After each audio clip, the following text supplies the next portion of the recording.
man muy wax ak yéen dama bokkoon ci collectif des candidats spoliés defe naa ne maa ko sanc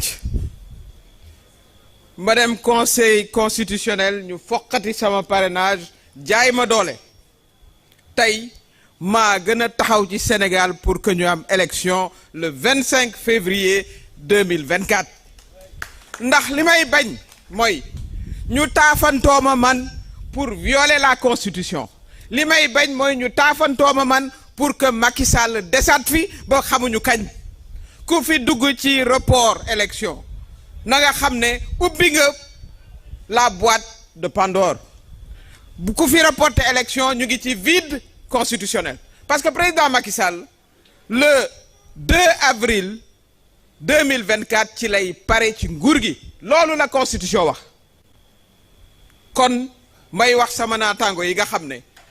jàpp nañ ne ils ont été spoliés loolu mu ngi sunu ginnaaw nanu fàttaliku xale yi nga xam ne dañu génn di manifester seeni droit ñu boom leen ñooñu gën a métti la situation defe naa candidat yi nga xam ne dañu foqati seen droit à participer à l'élection Ousmane Sonko fàttaliku leen ne ñaari yoon ay juge jox nañ ko décision pour que mu bokk sunu candidat ñun ba Diomaye Faye ma nga ca kaso ba kon fii ay violation wu droit rek ñoo fi am li ko mën a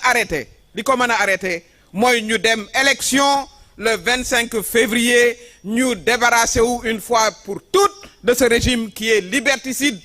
régression démocratique mës a am ci Sénégal depuis ces 2 ou 3 dernières années mës a am la communauté internationale soxna Yacine wax na ci anglais pour ñi dégg anglais parce que bari ngeen fi à la communauté internationale vous avez une obligation d'intervenir parce que nous partageons le droit international tous ensemble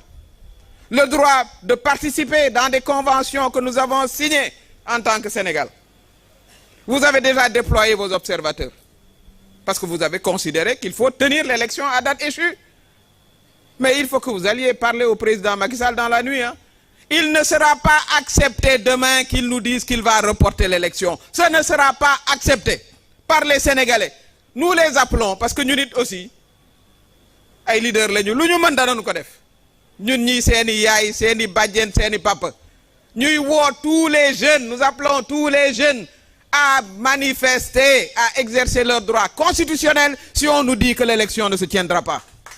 c'est notre droit constitutionnel de descendre dans la rue et de manifester contre tout report à l'élection présidentielle kooku ñun ñoo koy wax fii ndax nag li ñu gis mooy ba mu bëggee 3e mandat dañu génn taxaw mu dellu ginnaaw malheureusement xëy na loolu la xam constitution bi daf ñu may ñu manifester bu nu fi déggee violation constitution suba ñu ne ñu dañuy reporter élection bi dañu war a génn exercer notre droit constitutionnel et manifester parce que mënuñu koo nangu tey mënuñu koo nangu ëllëg loolu mooy la situation actuelle ñu ngi lire sànq ne am na ñu demander pour une proposition de loi pour le report des élections mais loolu fan lañ ko mës a gisee fan la ñu mës a gisee benn loi boo xam ne mooy jéggi constitution bi fan la mës a am ci Sénégal ban façon droit la ñuy dund fii ci Sénégal ban loolu nag ñun suñu responsabilité la ñun en tant que citoyen en tant que Sénégalais en tout cas nous en tant que opposition nous prendrons nos responsabilités et nous appellerons les Sénégalais à prendre leurs responsabilités avec nous Sénégal ñun ñoo doon la vitrine on était la vitrine de la démocratie en Afrique aujourd'hui on est la risée on n'a jamais vu au Sénégal une élection présidentielle reportée ça c'est le bilan de Macky Sall on ne l'a jamais vu à 48 heures, moins de 48 heures, nous sommes prêts pour aller à l'élection. Il sait très bien que son candidat sera battu dès le premier tour. Il le sait très bien. Mais c'est son problème. C'est lui qui l'a choisi. C'est lui qui a choisi un candidat incapable de gagner. Il le règle dans sa maison là-bas. Il ne transforme pas une crise politique interne à la paire en crise institutionnelle. Loolu duñu ko nangu. Et c'est ça le problème. Que la commission d'enquête enquête jusqu'à ce qu'elle trouve ce qu'elle veut trouver. C'est son droit. Mais l'élection doit se tenir le 25 février et nous irons en campagne dès après-demain.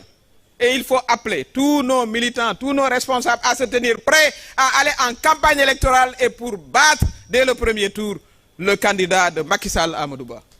Foofu la réew mi tollu yëf yi nag fulla la ak fayda du leneen fulla la ak fayda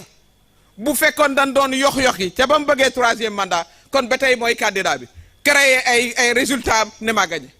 nanu taxawe woon contre le troisième mandat noonu la ñu war a taxawee contre tout report de l'élection du 25 février